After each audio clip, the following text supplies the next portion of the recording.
Hey, friends. This is Martine Williams, and I am obsessed with all things mompreneur life and helping you to remix your priorities, your habits, your mindsets, and yes, even your relationships so that you can build a successful business without losing yourself in the process. I'm also obsessed with the color turquoise and lyrics of the 80s and 90s, but that's beside the point. Girlfriend, you don't have to hustle 24/7, 365 and continue to sacrifice your health, your relationships, and your sanity to be a successful mompreneur. As a small town girl living in a lonely world to a six-figure mompreneur, I am here to teach you how. There is a better way, and this podcast is your one-stop shop for all of the how-tos, the encouragement, the life hacks, the success tips, and of course, a little side of tough love. This is the Mompreneur Life Remixed podcast. So let's do this.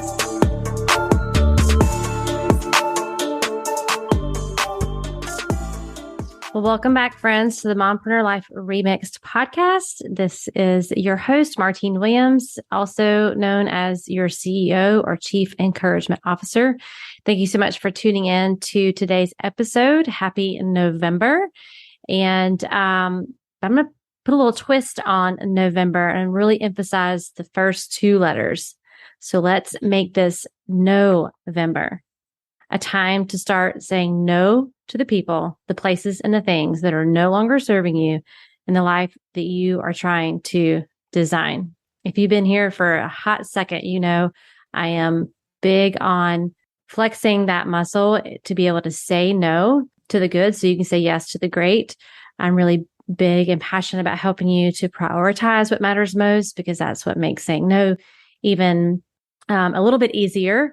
So a couple of phrases that I want you to think about and maybe write down, or you can come find me on Instagram at Martine31Williams and let me know which one best describes kind of your mindset of saying no, on saying no.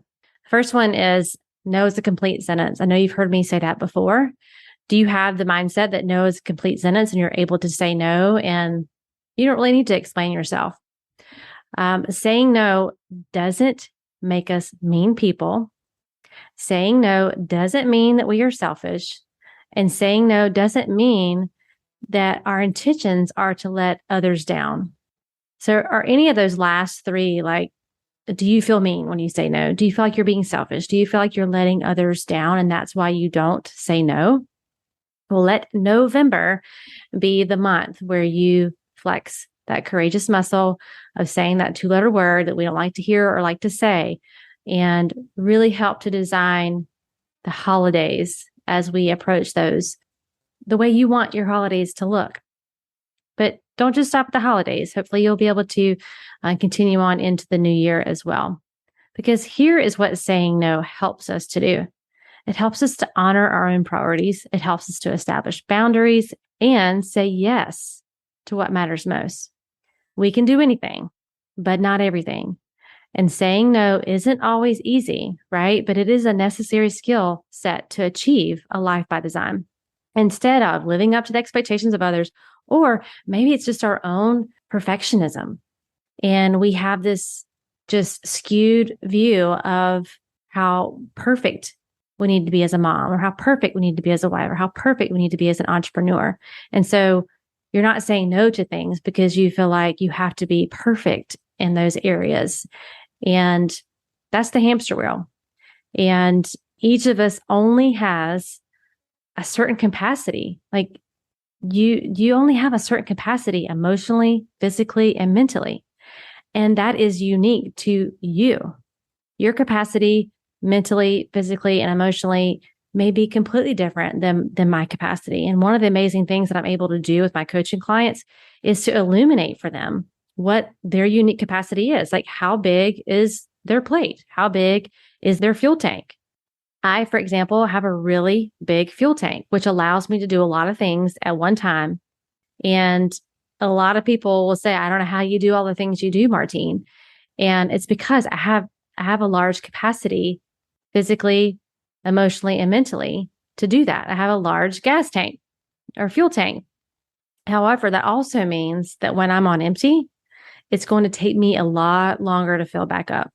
So I have to be intentional with my yeses and my nos to be able to do that. So what makes saying no a little easier is to get crystal clear on what your own priorities are right now. Like in the next 90 days from now until the end of the year, what is most important right now in this season? And this is super important as we enter the holidays, where a lot of opportunities are going to come your way, come my way, that will either say yes or no to. And just because it's something that you said yes to in the past or the last holiday season doesn't mean it will be an automatic yes this year. Don't put that pressure on yourself that it has to always be that way. I mean, seasons change, kids, ages change, and how much time they want to spend with you or don't want to spend with you, or there's just a lot of variables that change from year to year. So just because you did it last year and you said yes to it last year, don't put the pressure on yourself that you have to say yes to it again this year. And just because someone gets upset with you for saying no does not mean that you should have said yes. Just because someone gets upset with you for saying no does not mean that it should have been a yes. I need you to hear this. I need you to put this as a story on your brain right now, because that's on them. That's on them. If you're being respectful and you're communicating your boundaries and you're communicating, these things clearly, then we can't be wrapped up in other people's expectations. And when they're disappointed by us honoring our own priorities, our family's priorities, and what matters most to us, because what matters most to us may not be the same thing for them. And so it's going to be hard for them to understand. And so I definitely say give grace where grace is needed, but don't allow yourself to get pulled down into that people pleasing mode and wanting to keep everyone happy at the sacrifice of your joy and your contentment and what matters most to you and your family. So here's a little exercise you can do to help you get clear. I can't remember exactly which book I read this in or where I saw it, but basically it's called Take It or Leave It. So I want you to get a sheet of paper out, and if you're walking or exercising while you're listening to this or driving, come back to it. Don't try to do that right now, but I want you to make 3 columns on a sheet of paper, and I want you to think about all the things that you are doing day to day and week to week. So the first column is take it. So I want you to list the things you love, the things you value about your life, about your business. I want you to write all those down in the take it column. The second column that'll be in the middle is take it or leave it. Like these are things that you're doing daily, weekly, that you don't really have any strong feelings either way. You can take it or leave it. The third column is the leave it. And here I want you to list the things that you're doing that don't align with your goals. Like for some reason, you're doing them because you've always done them, or someone's expecting you to do these, but things that don't align with your goals, that are draining your energy or are crowding out what's most important. So you need to leave it. You just need to leave it. So when you look at your list, what stands out to you? What are you seeing? And just like when you're trying to track your business numbers, or you're trying to track your fitness success journey, when you put it on paper, like it's there for you to see in black and white, right? So you may be thinking or feeling a certain way, but when you put pen to paper, by doing this, you're going to hopefully, so there's going to be some things that stand out to you. They're like, why am I still doing that? Or that really doesn't matter. Like I can take it or leave it. And right now I really need to like streamline my time. And so I'm just going to leave that for now, because you don't really have a strong feeling about it either way. And then you're probably going to see some things you're like, this I'm taking with me. Like, I love this. I value this. This is important to me for my life and my business. And so you're going to want to take that, right? How does your life now align with your ideal picture of your life and your business? Like based on what you're writing down on that sheet, how is your life aligning now with where you want to be? Where are the things out of alignment? Like, what are you seeing that is out of alignment just by creating those three columns? What's one thing on your leave it list that would make the most difference if you changed it? If you just got rid of it, just deleted it, just got rid of it, left it. What's stopping you? So you see the thing that needs to go, but what's stopping you? What's stopping you from saying no? What's stopping you from leaving that and not taking that with you into the holiday season and beyond? There's some things that need to be completely removed. Let's just be honest, that are not getting us closer to where we want to go and the life that we want to, the life and business we desire to design. What's one step that you can take to better align your life now to the ideal life that you desire? Again, these are all questions you might want to come back to, process, write out some notes, talk it over with, a coach or a mentor. You can definitely reach out to me on Instagram and let me know what your thoughts are on this. But maybe you don't know what the ideal life looks like. Maybe you haven't slowed down long enough, and you've heard me talk about this, and I'm going to continue to talk about it. We can't reach target that we haven't defined. So have you taken the time to really sit down and what does the ideal life look like for Martine? What does it look like for Martine's family? What does it look like for your family? So maybe alongside this exercise, or maybe even before you do the take it or leave it exercise, spend some time reflecting on what your ideal life, your ideal business would look like. Who would you be spending the most time with? What daily disciplines would be in place? Like, who do you need to be and to be operating as to achieve the level of goals and dreams that you have? What daily disciplines will be in place? How much time will you be spending? Would you be spending working in your ideal life, in your ideal business? How much time would you be spend working? How much time would you spend sleeping? How much time would you be in conversations? What cup filling activities would be on your calendar? This is not saying like, okay, now that I'm saying these things can change overnight, because that's just typically there may be something very easy for you to remove right now that is not in alignment. But maybe some of these things, like how much time you spend working, maybe you're in a season right now. This is the busy season. You're like, my ideal life, I don't want to be working this much, but right now, this is where I'm at. And that's okay. But you can be taking some steps to create a business that doesn't operate 24/7 on you.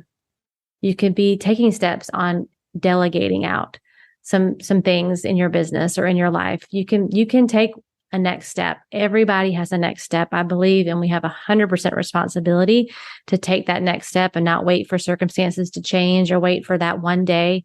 You've heard me say that before. One day I'll get back to that. One day I'm going to, take care of those disciplines that I know that I need one day, and that day never comes. You've got to decide right now that day one starts right now. This 1st of November, I'm going to go through my take it or leave it list. I'm going to get really clear on the business I'm trying to build, the life that I'm trying to build, the relationships that I'm trying to build, and then align what's on your take it or leave it to reach those things. I honestly think we overcomplicate all of this. And we look at what success is for someone else. And then we get on a hamster wheel that we don't even, like, we're climbing the wrong ladder. It's leaning up against the wrong wall. Like, you're not even, some of you may have big goals and big dreams to build, a huge business with a huge brand. And some of you might want to be building a smaller business with a smaller brand. And there's no right or wrong. It's just pick it, choose it for you, and then choose the activities and the right yeses. And of course, the right no's to be able to achieve that. Because not everybody is in this business to build a big empire or a big brand. And that's okay. But when you're looking at maybe some of your peers or some people you follow on social media that you're highly influenced by, we all are, there are sacrifices. There are a lot of no's that people are having to do every single day and say every day to build that giant empire, that giant organization. Is that what you want? Again, it's not good or bad. If that's what you want, then you got to get really good at flexing that no muscle, because there's going to be a lot of opportunities that come your way. And you're going to have to decide what's going to go on my plate and what's not going to go on my plate. What am I going to say yes to in this season? And what do I need to say no to in this season? And again, it's not no forever. It may just be no right now. In the next 90 days, I'm going to take this off. I'm going to leave it. It does not need to go with me where I'm going. So I have some amazing guests coming on as Turquoise Talk guests for November to talk about all things saying no, boundaries, tolerations. It's going to be a great month of episodes to help you to prepare for not just the holidays, but just really help you with your mindset around this saying no and being a people pleaser and just being able to stand firm in your priorities and what matters most to you. So I love hearing other people's perspective on this and how they've worked through it, because you're not the only one. I'm not the only one that has struggled with being a people pleaser. I'm not the only one. You're not the only one that struggled with being able to say no and be confident in your yeses. And so I'm really excited about the future episodes. You want to make sure you tune in every week here in November, and really throughout the end of the year. I'm excited about the guests that I have coming on for Turquoise Talk guests. So thanks so much for tuning in today. I hope that this was a great kickoff for your November. And come find me on Instagram at Martine31Williams. And let's chat about this. And if you're interested in knowing about how I'm helping my clients, my coaching clients, to illuminate their capacity, their energy capacity, illuminating their strengths so that they can be building the business in their strengths and without the comparison and without the confusion, also send me a DM and I can definitely share with you how I am able to help you do that now and in the future. So hope you have a great rest of your day. And I am believing in you always. Catch you on the next episode.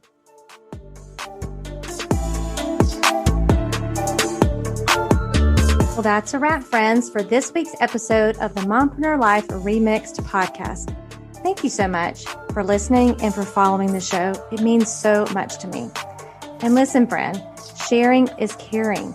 So if you loved this episode and thought of some fellow mompreneurs who could benefit, send them the link. Share this episode or take a screenshot and head on over to Instagram and share and tag me at Martine31Williams. We are connected on Instagram, right? It's where you will get all the fun behind the scenes of my life and business as a mompreneur. Until next time, know that I am believing in you always.